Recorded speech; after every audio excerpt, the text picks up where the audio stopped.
सत्यम परम धीमहि।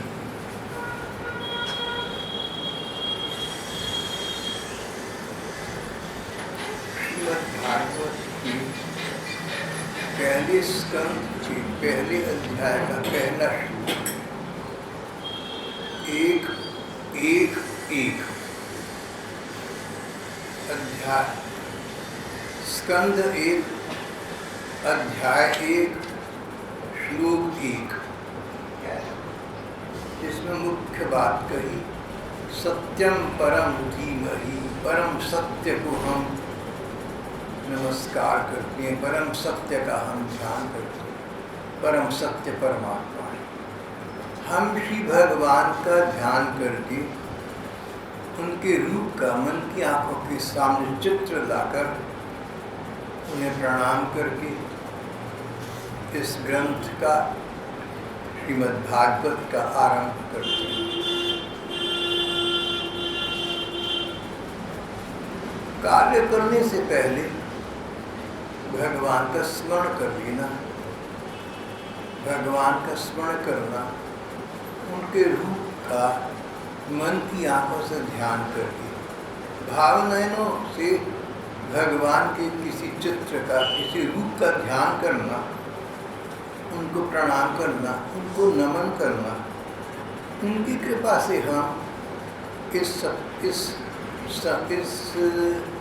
पारायण में, इस पाठ वार्ता में सफल होंगे, जीवन में सफल होंगे। यह लोक और परलोक दोनों में सफलता की प्राप्ति करेंगे। और ग्रंथ का जो प्रतिपाद्य है, जो श्रीमद्भागवत का लक्ष्य है, श्री कृष्ण प्रेम की प्राप्ति, उसकी ओर हम निर्विघ्न अग्रसर हो सकेंगे। कथाकार श्रीमद्भागवत के प्रारंभ में सत्यम परम धीमहि, उन परम सत्य श्री प्रभु जी का स्मरण करते हैं, उनके रूप का ध्यान करते हैं, उन्हें नमस्कार करते हैं।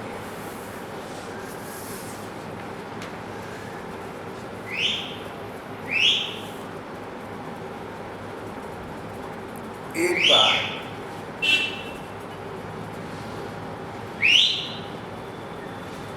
ऋषियों ने भगवान को पाने की इच्छा से एक सत्संग सत्र का अनुष्ठान किया। कहते हैं 88,000 ऋषि मुनि थे, मिलकर बैठे कि हम सत्संग करेंगे, भगवान का स्मरण, भगवान की चर्चा करेंगे, धर्म ग्रंथों का पाठ करेंगे। सबका लक्ष्य एक ही होगा, भगवत प्राप्ति। श्री भगवान हमसे इतने प्रसन्न हों कि हमारे सम्मुख प्रकट हो जाएं और शेष अनंत जीवन के लिए हमें अपने धाम में, अपने चरणों में स्थान प्रदान कर दें। सत्यम परम धीमहि।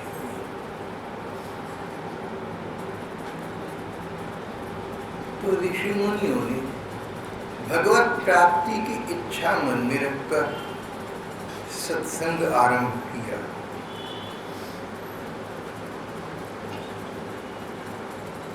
श्री सूत जी अभी अभी सुखदेव जी के मुंह से परीक्षित के नाम संबोधित भागवत कथा सुनकर आ रहे थे। इन्होंने सूत जी को एक ऊंचे आसन पर बिठाया और बड़े आदर के साथ उनसे कहा कि भगवान, आप हमें इस कलयुग में रहते ऐसा कोई सरल साधन बताइए कि हम भगवान को प्रसन्न कर सकें, भगवान को पा सकें। भगवान की प्रसन्नता चाहते हैं, इसलिए कि भगवान प्रसन्न होकर हमें अपने दर्शन प्रदान करें। और भगवत दर्शन हो तो हम भगवान से उनकी सेवा का सुख प्राप्त करना चाहेंगे। भगवान कहेंगे वर मांगो, वरम ब्रूहि, तो हम कहेंगे भगवान जिस व्यक्ति के साथ प्रेम का नाता होता है, जिससे हमें प्यार होता है, हम उसकी प्रसन्नता चाहते हैं, उसके काम करना चाहते हैं, उसकी सेवा करना चाहते हैं।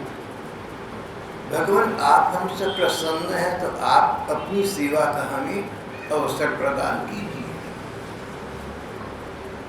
ऋषियों ने कहा सूत जी आप तो वेद वेदांत के ज्ञाता हैं, आप तो सब तत्व की बातें जानते हैं, कृपा पूर्वक आप हमें इस प्रकार का उपदेश श्रवण कराइए। भगवान की लीला, भगवान की कथा सुनने से हमें कभी तृप्ति नहीं हो सकती। सूत जी कहें ऋषियों तुम लोग तो पहले ही ऋषि मुनि हो, तुम्हें क्या ज्ञान नहीं है? वेदों का ज्ञान तुम्हें है, उपनिषदों का ज्ञान तुम्हें है, गीता रामायण भागवत सब तो तुमने पढ़े हैं। जब ऋषि मुनि है तो ज्ञान तो सब उन्हें पहले से ही है। ऋषि मुनियों ने कहा ये सोचकर आप हमें भगवान की लीला, भगवान की कथा, भगवत चर्चा सुनाने से महरूम न करें, वंचित न करें। कारण भगवान की लीला और भगवान के भक्तों की गाथा, इनमें एक विशेषता होती है। जितनी बार पढ़ोगे, जितनी बार सुनोगे, तुम्हें नई लगेगी। भागवत को बार बार पढ़ो तो कई बार पढ़ने के बाद जब अगली बार पढ़ोगे उसमें नवीन आनंद आएगा। ऐसा लगेगा मानो पहले हमने ये सब सुना हुआ नहीं है, नई बातें अच्छी लग रही हैं। भगवान की लीलाएं जितनी बार सुनो उतनी बार नई लगती हैं। भगवान के भक्तों की गाथाएं जितनी बार सुनो उतनी बार नई लगती हैं, नित्य नवीन है। सूत जी आप कृपा पूर्वक हमें जो भागवत की कथाएं सुनकर आ रही हैं, जो भी आप हमारे योग्य समझें, जो हमारे उचित समझें, हमारे लिए उपयुक्त समझें, उस वार्ता का, उस चर्चा का, उस ज्ञान का उपदेश हमें प्रदान करें।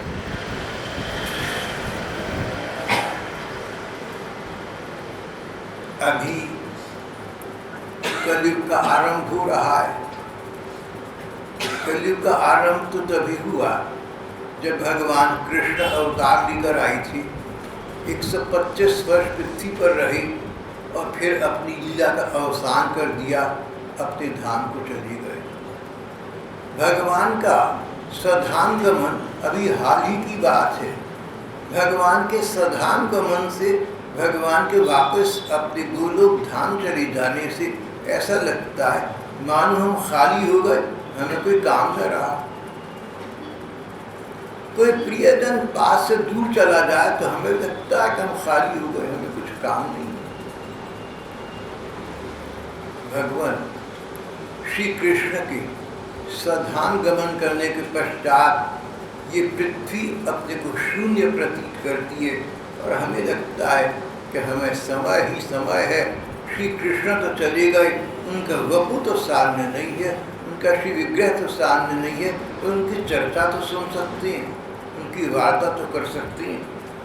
प्रियतम सामने ना हो तो उनकी चर्चा करना, उनका चिंतन करना प्रेमी जनों को सुहाता है। इसके अतिरिक्त बहुत से ऋषि मुनि गृहस्थ थे। ऋषि मुनियों ने कहा क्यों भी हम लोग अपने आप को संसार के सभी कार्यों से निवृत्त करके इस सत्संग में ये सोचकर आकर बैठे हैं कि अब हम इधर उधर की बात करना तो दूर रहा, सोचेंगे भी नहीं। हम ध्यान पूर्वक पूरा मन लगाकर श्री भगवान की कथा लीला का श्रवण करेंगे। भगवान की कथा सुनने के लिए हमें अवकाश प्राप्त है।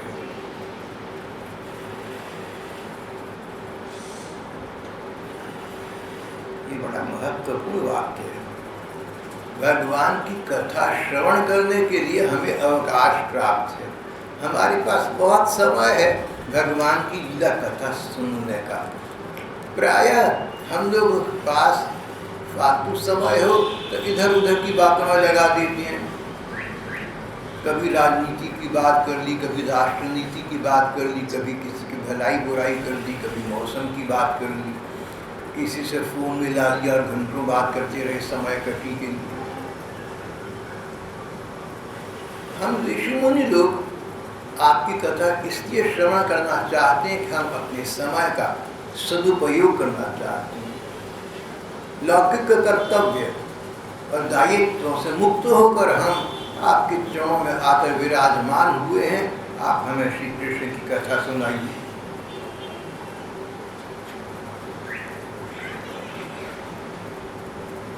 भगवान श्री कृष्ण और उनकी कथाएं, ये तो साधु साधु पदे पदे श्री कृष्ण की लीला का, श्री कृष्ण की कथा का एक एक वाक्य श्रुति मनोहर है, कानों को अच्छा लगने वाला है, मन को अच्छा लगने वाला है, उसमें आनंद की प्रतीति होती है। साधु साधु पदे पदे श्री कृष्ण संसार में आई, अपने को छिपाए हुए थे, लोगों के सामने ऐसी चेष्टा करते थे, कपट मानुषः मानु मनुष्य हो। भगवान ने पृथ्वी में पदार्पण करते ही कपट आरंभ कर दिया, अपने को ऐसा दिखाया मानो मैं साधारण मनुष्य हूँ, जबकि साधारण मनुष्य नहीं थे, साधारण पुरुष नहीं थे, परम पुरुष थे। उन्हीं को प्रणाम करके ग्रंथों का आरंभ होता है, सत्यम परम धीमहि। वो परम पुरुष अपने आप को एक साधारण व्यक्ति के रूप में प्रदर्शित कर रहे थे। उन्होंने ऐसा इसलिए किया कि जो उनके भगवदीय तत्व के अधिकारी हों, उन लोगों को रस की प्रतीति हो। श्री कृष्ण अपने को छिपाए हुए थे, लोगों के सामने ऐसी चेष्टा करते थे मानो साधारण मनुष्य हों, परंतु उन्होंने ऐसी लीलाएं की हैं, ऐसे पराक्रम प्रकट किए हैं जो मनुष्य कर ही नहीं सकते। हम लोग उन श्री कृष्ण की कथाएं आपके श्रीमुख से श्रवण करने के लिए यहाँ आपके चरणों में आकर एकत्रित हुए हैं। श्री कृष्ण अपने धाम में चली गए। अब इस कलयुग में धर्म का क्या रूप होगा, कैसे हम उनकी प्राप्ति का उपाय जान सकेंगे, कैसे उस साधन पर चल सकेंगे, ये सब बात जानने के हम उत्सुक हैं।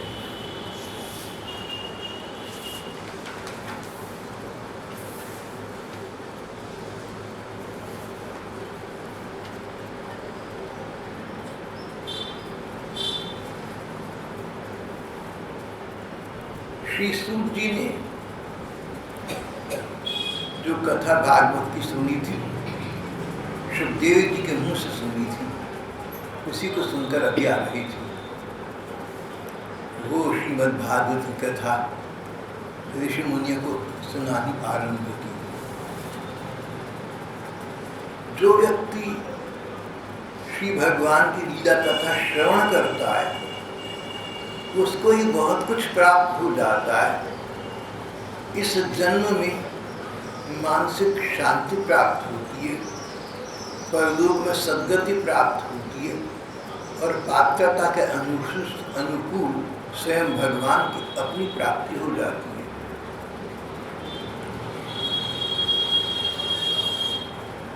श्री सूत जी ने कथा आरंभ किया।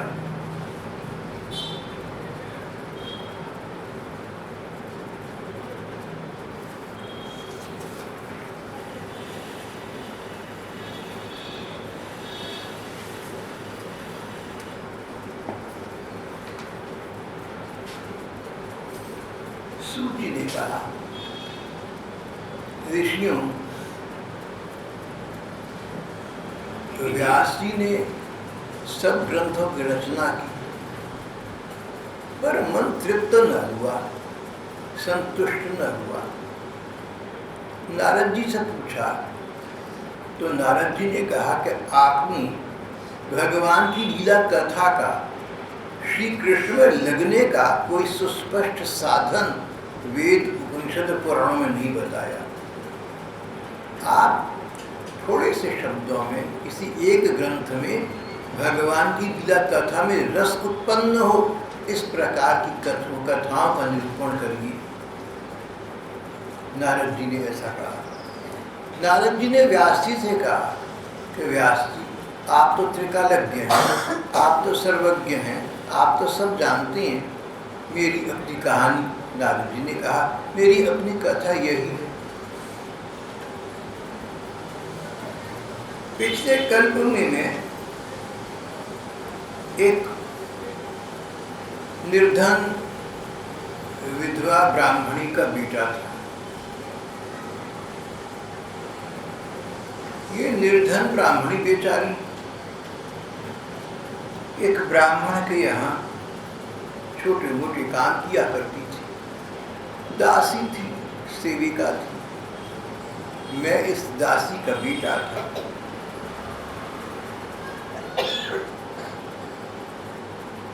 यहाँ इन ब्राह्मण देवता के पास संत महात्मा आते, भगवान के भक्त आते, भगवान की लीला कथा सुनाते। नारद जी कहते हैं कि नारद जी उस समय बहुत छोटे बच्चे थे। माँ ने बेटे नारद को, छोटे से बेटे नारद को, शिशु नारद को उन संत महात्माओं की सेवा में नियुक्त कर दिया। बेटा, साधु संत हैं, भगवान के प्रिय हैं, कुछ न कर, इनकी सेवा कर, सच्चे मन से तुझे सब कुछ इन्हीं से मिल जाएगा। दासी पुत्र नारद कभी उन महात्माओं के जूठे बर्तन उठाते और मांज देते, कभी कमंडली में जल भर कर लाकर उनको दे देते, उनके छोटे मोटे काम करने लगे। सेवा में एक आकर्षण है, किसी की सेवा करो ना तुम और करते रहो तो धीरे धीरे उस व्यक्ति का मन तुम्हारे अनुकूल होता जाएगा। अगर घर में कई बच्चे हैं तो जो बच्चा आपकी सेवा अधिक करता है, आपका ध्यान रखता है, आपका ध्यान उस बच्चे में अधिक जाएगा। एक भैया हैं चंडीगढ़ में, कहने लगे कि मेरी छोटी बहन के पति देव, मेरी छोटी बहन का पति, उसका नाम नरेश है, मेरी बहुत सेवा करता है। मैं उनका क्या सेवा करता है? बोले, आपको पता है कि मैं छोटी छोटी बातों के विषय में बहुत गंभीर रहता हूँ। जैसे ये कि बिस्तर बिछाया और चादर बिछाई तो चादर का कोई कोना टेढ़ा ना हो, अगर तकिया रखा है तो बिल्कुल बीच में हो, ये नहीं कि थोड़ा दाईं या थोड़ी बाईं तरफ रख दिया। छोटी बहन का पति नरेश ऐसा करता है। बोला, उसने मेरे साथ रहकर, वो इकट्ठे रहते हैं सब लोग, बोले मेरे साथ रहकर उसने देखा कि जब मैं रात को लेटने के लिए आता, तकिया टेढ़ा मीढ़ा होता तो मैं सीधा करता, चादर में कुछ सिलवट होती तो मैं उसको निकालता। उसने देख लिया, उसने भांप लिया, अब उसका मेरे प्रति स्नेह भाव था। उसने सोचा कि ये बड़े हैं मुझसे, ये करते मैं कर दिया करूँगा। वो नित्य प्रति ऐसा करने लगा। कहने लगे, मेरे आने से पहले मैं देखता, बहुत दिन तक देखता रहा कि मेरा बिस्तर बड़ा नीट एंड क्लीन, बड़ा ठीक होता है। फिर पता लगा कि नरेश कर देता है। बोले, नरेश में मेरी रुचि जाग गई, भगवान उसका भला करे। सेवा से आप किसी का मन जीत सकते हैं। सेवा का अर्थ अनुकूलन, दूसरे के अनुकूल चलना।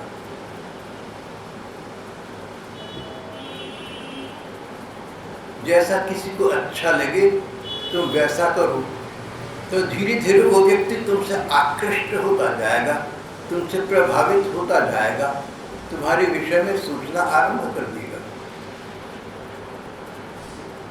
सेवा से, अनुकूलन से भगवान प्रसन्न होते हैं। व्यक्तियों की तो बात क्या है, और बातें तो मुंह से तो करो कि हम आपके सेवक हैं, आपके अनुकूल चलना चाहते हैं, प्रतिकूल चलो तिरछी चाल, लेकिन वैसे कैसे काम चलते हैं। मैंने ऐसे कई भाई बहन देखे हैं, बहुत से बहन भाई इस प्रकार करते हैं, मैं क्या उनसे लड़ाई करूँ, क्या गुस्सा करूँ। मैं उन पर गुस्सा करूँ या उन पर लड़ाई करूँ तो हमारे पाठ के बहन भाई कहेंगे हम तो लोगों से कहकर आते हैं हमारी भाई तो बड़ी साधु संत हैं, क्रोध का तो नाम ही नहीं, फूल झड़ती हैं, और आप उनके सामने क्रोध कर रहे हो, हमारी क्या रह जाए, मुझे क्रोध नहीं कर देते। देखिए पाठ के बहन भाई मुझे क्रोध नहीं कर देते, कहते नहीं नहीं क्रोध नहीं आपने करना। अच्छी बात है। अच्छी बात। तो भाग ये है कि तुम किसी की प्रसन्नता प्राप्त करना चाहते हो तो सेवा के द्वारा प्रसन्नता प्राप्त हो सकती है। भगवान की सेवा करो, भगवान का अनुकूलन करो तो भगवान प्रसन्न हो जाएंगे। भगवान सबके सामने नहीं होते, इसलिए उनके सेवा का अर्थ सीधा साधा अनुकूलन है। भगवान ने गीता भागवत आदि ग्रंथों में जो कहा है वो करो, किसी का दिल मत दुखाओ, सब पर भगवान को देखो, सब पर करुणा करो, सबसे अच्छा व्यवहार करो, कोई बुरा करे तो दरगुजर कर दो, अपनी ओर से सबका कल्याण करो, इत्यादि सब बातें सभी जानते हैं। नारद जी छोटे से बच्चे थे, लगभग 4 वर्ष के, और साधु संत आते तो इनकी छोटी छोटी सेवाएं कर दिया करते, भाग दौड़ इनके छोटे मोटे काम कर दिए। परिणाम ये हुआ कि जब जिस वर्ष नारद जी लगभग 5 वर्ष के हुए, बहुत से साधु महात्मा वर्षा का चातुर्मास्य पर्यट संपन्न करने के लिए वर्षा के 4 महीने इनके यहाँ आए सत्संग करने के लिए। पूर्व काल में ये परिपाटी थी कि चातुर्मास्य चतुर्मास वर्षा के 4 महीने सन्यासी लोग किसी एक तीर्थ या एक स्थान पर ठहर जाते थे। राजा लोग युद्ध आदि करने के लिए 4 महीने नहीं निकलते थे। विद्यार्थी और स्नातक 4 महीने गुरुकुल से घर वापस आकर समय यापन करते थे। अधिकांश पत्नी 4 महीनों के लिए अपने ससुराल से अवकाश लेकर पतिगृह में, दोबारा कहूँगा, पतिगृह से अवकाश लेकर अपने पिता के गृह में आकर 4 महीने काट जाया करते। वर्षा का चातुर्मास्य इस प्रकार हुआ करता था। इस बार जो 4 महीनों का अवकाश बीता, इसमें संत महात्माओं ने ठाकुर जी की भगवान की लीलाएं सुनाई, कथाएं सुनाई, क्या करना चाहिए क्या नहीं करना चाहिए, बड़ी अच्छी अच्छी बातें बताई।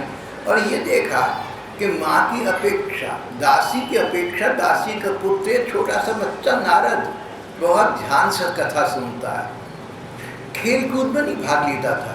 बच्चे गली मोहल्ले के खेल रहे हैं उनमें नहीं खेलता था, कथा सुनता था। कोई काम हो उसको छोड़कर भागवत की, भगवान की लीला, भगवान की कथा सुनने में अधिक रुचि रखता था। साधु संतों ने देखा छोटा सा भोला सा बच्चा, सौम्य सा चेहरा, निर्मल हृदय, निर्मल दृष्टि, और संतों की ओर देखता हुआ अपलक उनकी कथा सुनता रहता। जहाँ भगवान कृष्ण की कथाएं आती, लगता कि उसका ध्यान अंदर के अंदर भगवान के रूप में लग गया है, सेवा सबकी करता ही था। इस छोटे से अबोध बच्चे ने सबका मन जीत लिया था।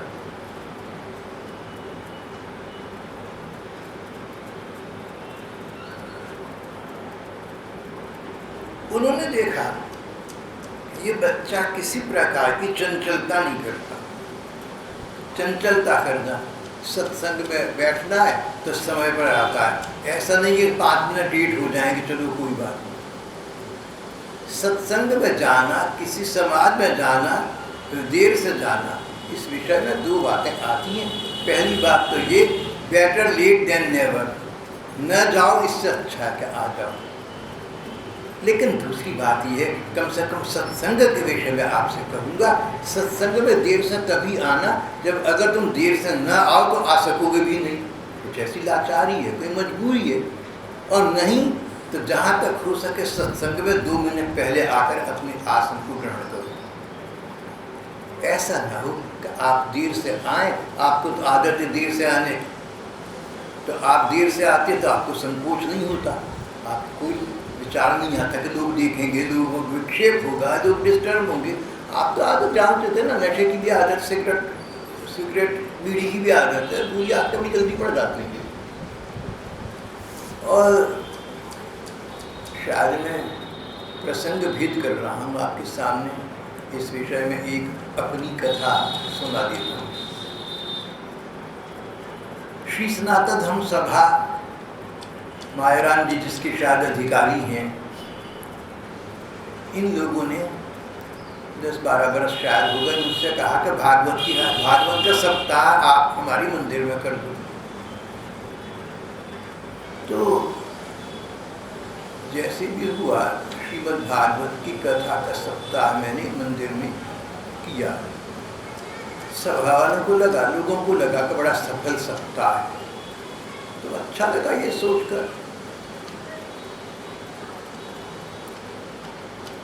उन दिनों में से एक दिन मैं अंबाले के एक पुस्तक गृह में, एक बुक डिपो में गया।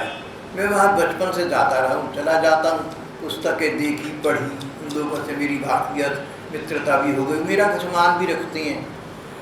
तो इस प्रकार एक दिन मैं वहाँ पर गया, तो जो वहाँ के मालिक थे, उनसे कोई गांव का चौधरी बात कर रहा था। तो मेरा ध्यान उस ओर आकृष्ट तब हुआ जब मैंने गांव वाले चौधरी से ये सुना, अजी कथा बैठी है मंदिर में, वहाँ चला जाऊँ। और जो मालिक थे वो सरल भाव से, अच्छा कहाँ कथा बैठी, कैसी हो रही है? अजी कथा तो अच्छी हुआ, बाकी पंडित जी को, मैं पंडित जी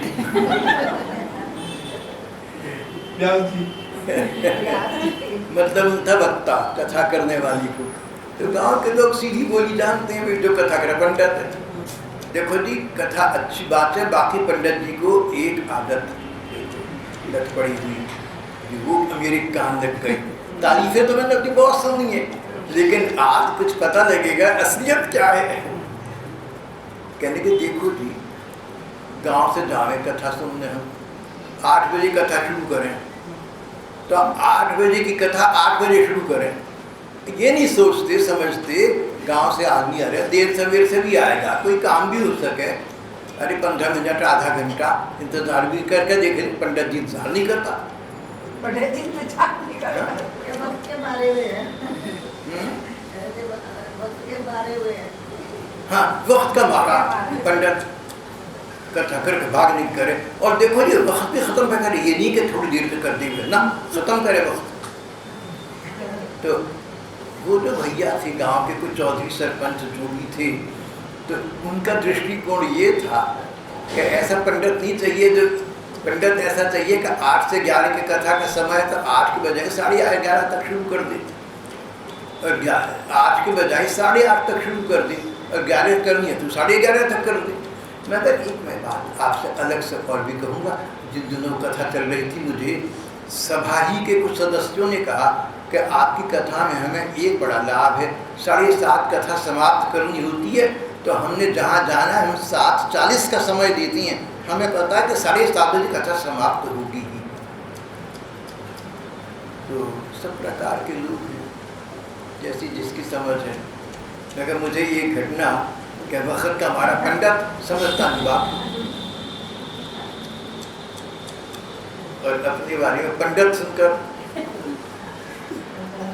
मैं तो भाई देखो ऊंची जाति का नहीं, मैं तो बड़ी साधारण जाति का हूँ। अगर जाति मानी जाए, मैं तो जातिगत बातें भूल चुका, भुला चुका, छोड़ चुका।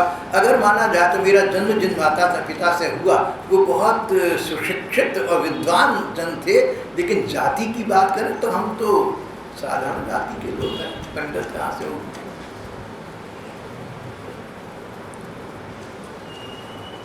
अब यहाँ पंडित लोग थे, संत महात्मा थे, वो देखते कि ये बच्चा किसी प्रकार की चंचलता नहीं करता, सत्संग में बैठता है, समय पर 2 मिनट पहले आके बैठ जाता है, इधर उधर नहीं देखता, लोगों के चेहरे नहीं देखता, बात को ध्यान से सुनता है, और कथा समाप्त होने पर जिसे अंग्रेजी में वाइंड अप करना, दरी उठा दी, कंबल उठा दिया, जो छोटे मोटे काम करने वो भी कर दिया। बोलता बहुत कम था। महात्मा को ये बात बहुत अच्छी लगी कि ये बच्चा छोटा सा है, लेकिन इधर उधर की बातें भी नहीं करता। संत महात्माओं के पास छोटा सा बच्चा जाके बैठ जाता, बहुत कम बोलता था। जो आवश्यक बात है बस वही करता था। परिणाम ये हुआ कि भगवान के प्रियजनों की सेवा करते करते नारद जी कहते मेरा मन निर्मल होता गया। एक तो बच्चा था, पहले निर्मल मन का था, तो प्राय जब बच्चे बड़े होते हैं तो दुनियादारी सीखते जाती है थोड़ी बहुत। हम लोग 5-5 बरस के थे तो बहुत भोले थे, लेकिन जब 10 बरस के तो उतने नहीं रहे, और अब तो बिल्कुल भी भोले नहीं रहे। हम बच्चों से फिर भी भोले हैं भाई साहब, जो आप बच्चे हैं। तो ये बच्चा सब प्रकार से गुम था। सेवा करते करते बच्चे नारद का मन शुद्ध हो गया, बच्चे नारद का मन निर्मल हो गया। मन में कोई दुनियादारी, अपनी पराई का भेद, किसी से ईर्ष्या द्वेष लड़ाई झगड़ा कुछ नहीं। छोटे बच्चों का ऐसा होता भी है, अभी लड़ने लगे और 2 मिनट बाद फिर खेलने लगे। ऐसा मुझे छोटे बच्चों के माता पिता अक्सर बताती हैं। ये तो बच्चे थे ही, और कथा सुनते सुनते मन जैसे बड़े होते गए, बिगड़ा नहीं। मन यही रहा कि भगवान हमारे हैं, हम उनके हैं, हमने दुनिया से क्या लेना है, मतलब से मतलब रखो भैया। इस प्रकार बच्चा नारद सेवा करते करते, संत सेवा करते करते हृदय निर्मल हो गया। जैसा भजन पूजन वे साधु महात्मा लोग करते थे वैसा मैं भी करने लगा। वो माला करते तो मैं भी माला करता, भगवान के आंखें मीच कर ध्यान करते, मैं भी आंखें मीच कर ध्यान करता, फूल चढ़ाते ठाकुर जी पर, मैं भी फूल चढ़ाता। जैसा जैसा वो करते थे, एक इंस्टिंक्ट बंदर की तरह मैं भी उनकी तरह करने लगा। लेकिन अंतर ये था कि मेरे मन में भगवान का स्थान बनता गया। सेवा करते करते, संत सेवा करते करते, साधु सेवा करते करते मेरा मन निर्मल हो गया। और हमारे तुलसीदास जी ने 500 वर्ष पहले कहा, ये कथा तो पुरानी हो गई, 500 वर्ष पहले हमारे तुलसीदास जी ने रामायण में कहा, निर्मल मन जन सो मोहि पावा। जिसका मन निर्मल है वो भगवान को प्राप्त कर लेता है। मोहि कपट छल छिद्र न भावा। कपट और इधर उधर की बातें करना, बात बनाना, कोई बात मन में है कहना कुछ और, जो बात कही थी उसको कुछ दूसरा रूप दे देना, ये जो मेरी बातें मन में नहीं रहती। मोहि कपट छल छिद्र न भावा, निर्मल मन जन सो मोहि पावा। बालक नारद का मन निर्मल होता जा रहा था, बड़े होते गए लेकिन मन वही रहा निर्मल, बच्चों जैसा भूला।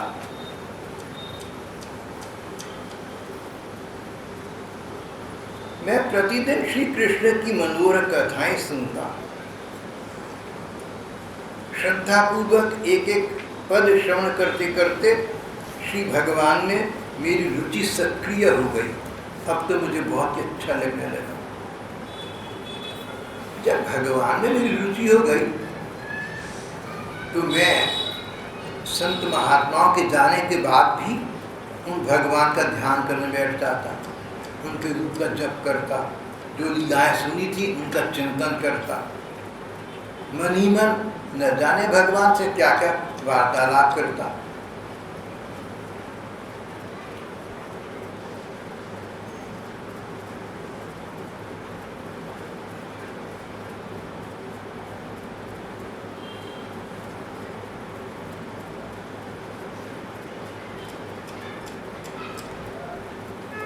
महात्माओं ने मुझे कई स्तोत्र स्तुतियाँ श्लोक सिखाए थे, मैं उनका पाठ करता, वो बोलता।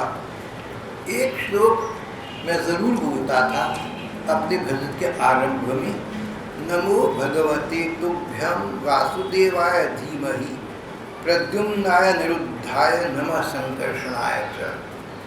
मैं भगवान श्री कृष्ण को नमस्कार करता हूँ। मैं भगवान के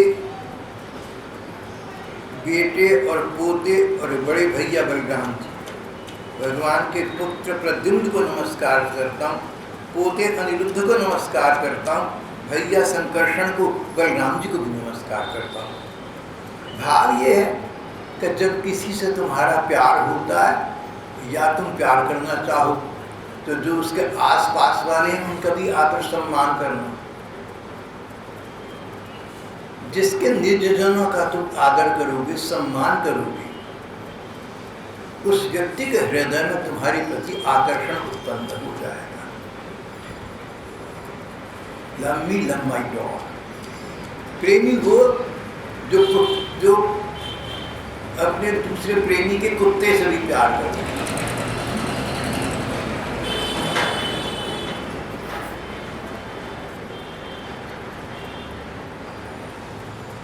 एक बहन जी आई,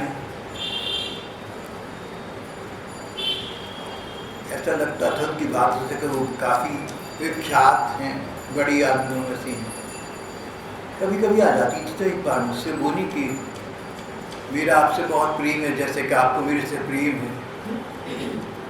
तो मैंने अपने मन में सोचा कि प्रेम, प्यार, इन शब्दों का मुझे ज़्यादा परिचय नहीं है तो सभी से, नहीं तो कोई ख़ास अलग से किसी से शायद नहीं होगा। ये अंतर तो देखिए है कि जो अनुकूलन, जो भगवान का ध्यान करती है, नाम का जप करती है, पूजा पाठ में ध्यान लगाती हैं, सत्संग में सक्रिय रुचि रखते हैं, उनमें मेरा अधिक रुचि कि देखो ये तो निश्चित है, तो पक्षपात है, मगर व्यक्तिगत स्तर पर मुझे कुछ किसी से कमी होता है। तो बोली कि आपको मेरे से बहुत प्रेम है, मुझे भी आपसे बहुत प्रेम है, आप हमारे घर खाना खाने आना। मैंने अपने मन में सोचा खाना खाने में कहीं क्या जाऊँगा।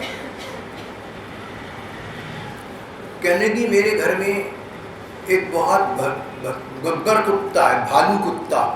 बोले शेर डरता है उस कुत्ते से। बोले इतना बड़ा भयंकर कुत्ता है, शेर डर जाए। लेकिन खैर आप आएंगे, बात पूछ देंगे, आप आ जाना जरूर। मैंने कहा बहन जी, मैं आपके घर आकर वीर गति को प्राप्त नहीं करना चाहता। मैं तो बहादुर नहीं।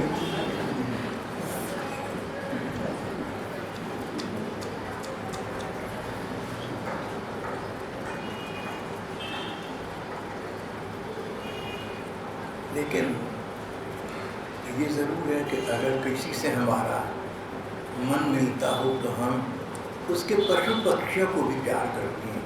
फिर उसके निर्जनों की तो बात ही क्या है। अगर श्री कृष्ण से प्यार करो तो उनके पिता, उनके भैया और जो उनके बेटे पोते हुए लीलाएँ हुई उनको भी करो। विशेषतः भगवान के भक्तों को प्यार करो। अगर हम गोपियों के प्रति श्रद्धा रखते हैं, चैतन्य महाप्रभु और मीरा जी के प्रति श्रद्धा रखते हैं, तो श्री कृष्ण को अच्छे तो अपने आप लगने लगेंगे। जो जिसका जितना अपना है उसको उतना तुम अपना मानो और वैसे वाणी व्यवहार और मनोदशा रखो, तो उसके मन में तुम्हारे प्रति आकर्षण का भाव तो उत्पन्न हो ही जाएगा।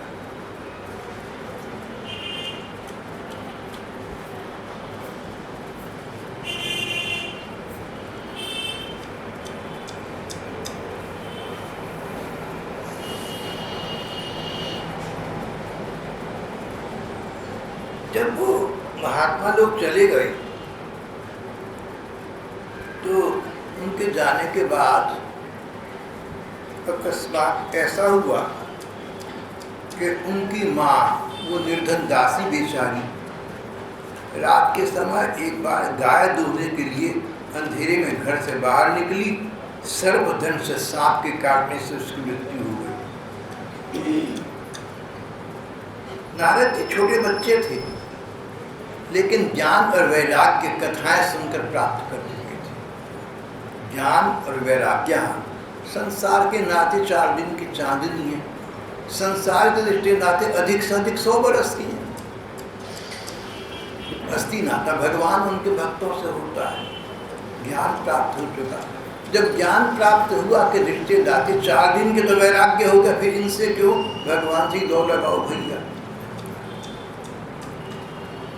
इसमें सांप का क्या दोष, काल की ही ऐसी प्रेरणा थी। मैंने समझा भक्तों का मंगल चाहने वाले भगवान की ये बड़ी कृपा है।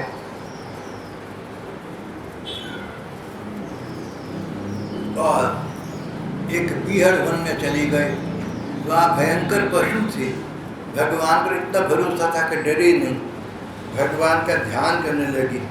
जो ऋषि मुनियों ने बताया था, संत महात्माओं ने बताया था, ध्यान करने लगे।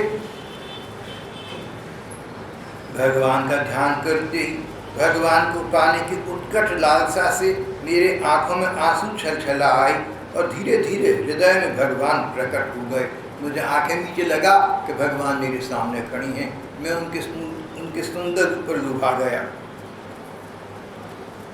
लेकिन भगवान का रूप जब आंखें खोली तो सामने नहीं था, छिप गया था। नारद जी 5 वर्ष के बच्चे थे। मैं विकल हो गया, बार बार स्वरूप का दर्शन करना चाहा, रो पड़ा। तो भगवान का स्वर आया। भगवान का द्वारा श्री विग्रह तो नहीं दिखा, दर्शन तो नहीं हुए, लेकिन स्वर श्रवण हुआ। उनका स्वर आया, आकाशवाणी हुई कि मैंने तुम्हें अपनी झलक इसलिए दिखाई कि तुम मेरा ध्यान लगातार करते रह सको।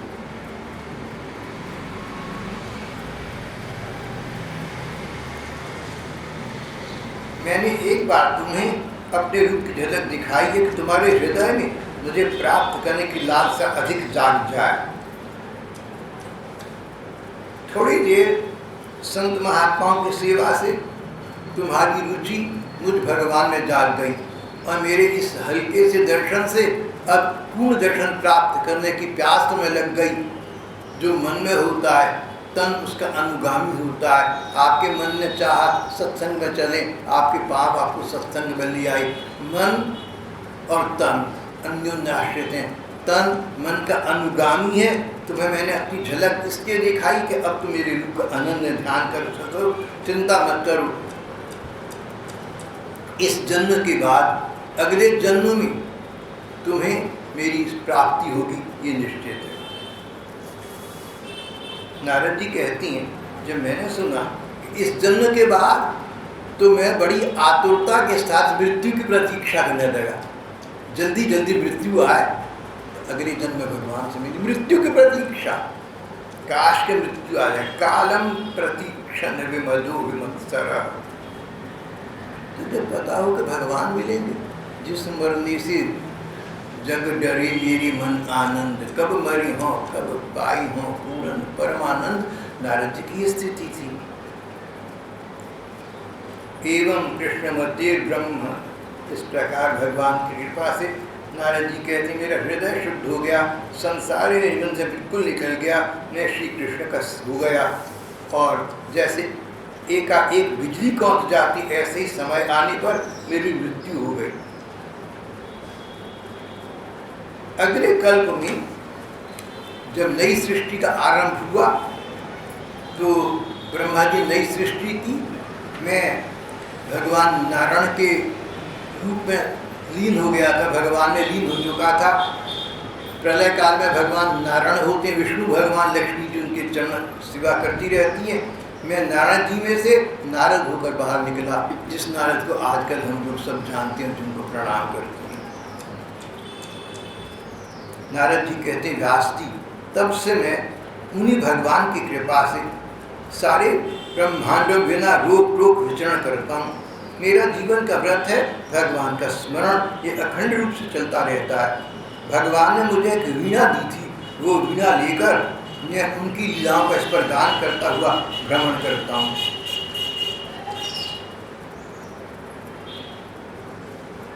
जिन लोगों का चित्त संसार की कामनाओं से आतुर हो रहा है, उनके लिए भगवान की लीलाओं का कीर्तन संसार सागर से पार जाने का जहाज है।